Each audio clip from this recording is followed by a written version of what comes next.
So I've been doing this project for the past couple of days in which I was basically writing a piece of music while I was recording most of what I was doing and kind of describing it a little bit. I'm not going to show too many of those videos. I haven't yet decided if I'm going to show any of them because they're really rambly and most of the main points can be summarized in a more concise manner. The idea behind doing this was to kind of hold myself accountable to my own songwriting, because I have this really bad habit of not following the deadlines I set for myself because I see them as too flexible.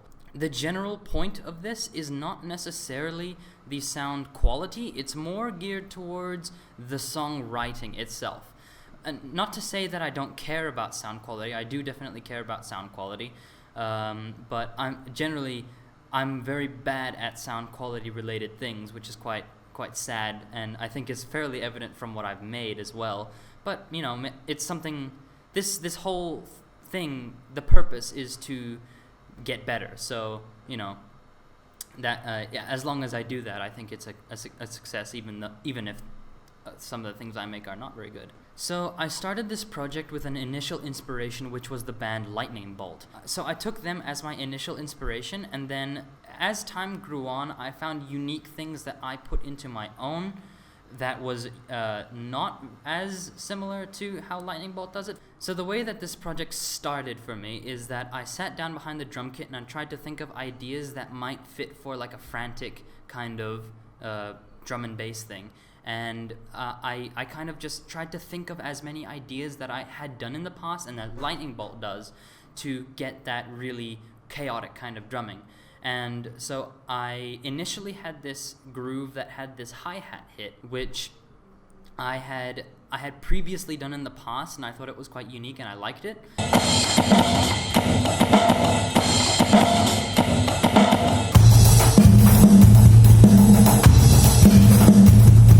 And I know that Lightning Bolt does not use hi-hat, so I reckon I wanted to see if I couldn't include the hi-hat in as a major part of the beat. Later on, I implemented this tom fill as a part of the beat because I felt like it was too empty and it wasn't frantic enough. And then on top of that, I added the slow build, which was really simple. I just, I felt like I wanted to do something that was similar to Magic Mountain by Lightning Bolt, which is just like this constant kick rhythm and the bass line slowly ascending, and I really like that sound of it. It creates this huge tension, which I wanted to implement into my piece as well. One of the things that I discovered in the process of writing these parts is that I really like playing the parts over and over and over again in order to come up with new ideas rather than just recording it and listening to it over and over again. If I am playing the piece, not only am I practicing it more, so when I get down to recording I'll be a lot better than once I started, but also I have the means to actually modify the piece on the fly. And even if I don't modify the piece, I can kind of relate things that I like and don't like by feel more than by ear, because if I'm like, I don't really like the way that sounds, I won't have a great idea of what I want to do instead. So if I'm playing it instantly opens up way more opportunity for experimentation rather than all of that thought process just staying in my head.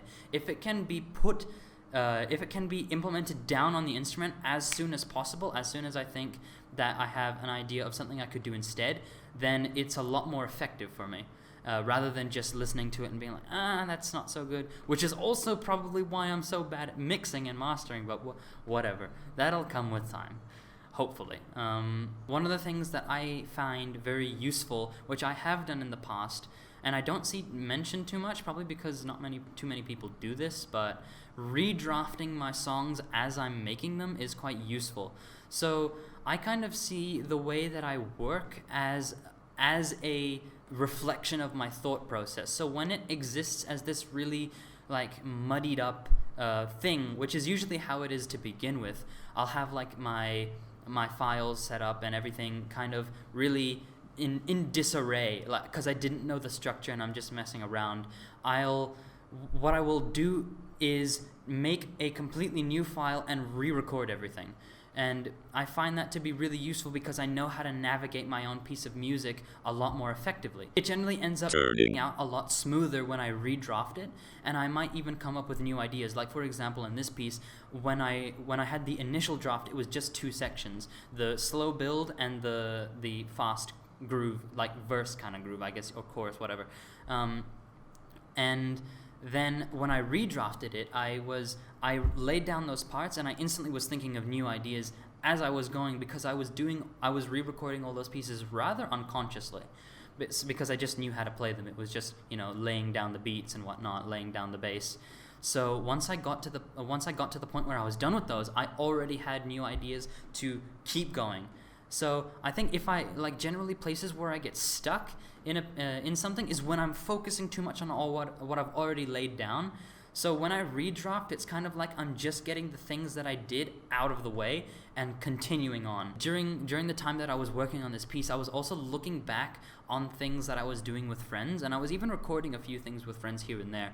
None of them that turned out very successful, unfortunately, but one of the things that I really found to be different, the studio play attitude, and I adopted this term from my sister because she's an artist, and apparently studio play is like when artists just go into their studios and do whatever and just see what happens. It's like no judgment at all. And one of the things that I found to be useful on my own to get rid of that judgment was to make things noisy.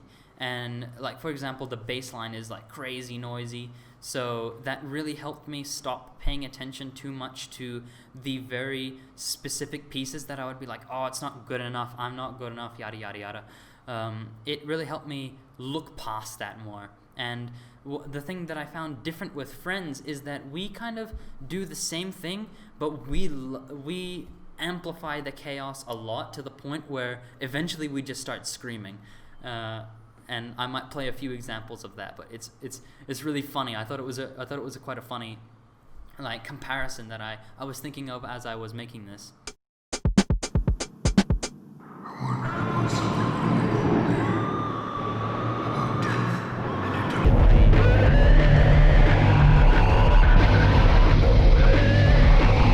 These are just most of the things that I've observed, but also one of the things that I noticed that is a negative of the track that I didn't necessarily like is that every section of the track was about the same length, I forgot the amount of bars, like 16 bars or something.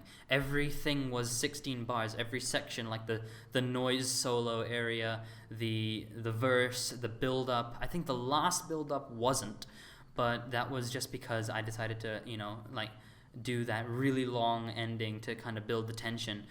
And I generally think I want to experiment more with dynamic ranges a bit, and sections themselves being more dynamic in their lengths, and because I wasn't too much of a fan of everything being like, okay, now we're changing. It became a bit predictable after a while. It was something I didn't necessarily like about this track, so I wanna see if I can't do something in the future that's different.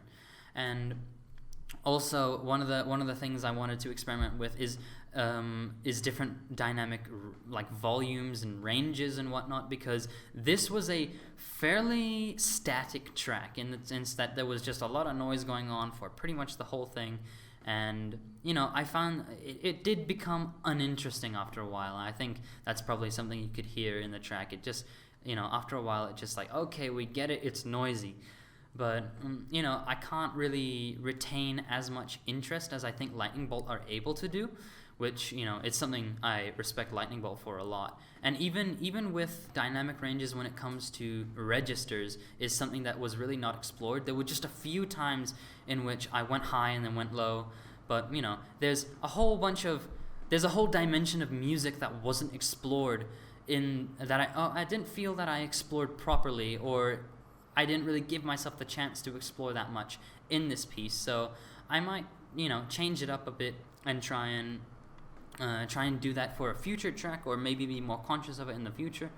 But yeah, that's pretty much most of the experience that I had with this one, and it was very fun to make, and I very much hope that I can stick to this project and keep myself to certain deadlines and whatnot, because Now I have somewhere to prove that I've been keeping to my deadlines. I don't have to prove it to myself as much. So, time will tell, but I hope the answer is that I did manage to stick with it. It would be quite helpful to get some advice from people who know a bit more of how to navigate this. So yeah, cool. Old cheers, good.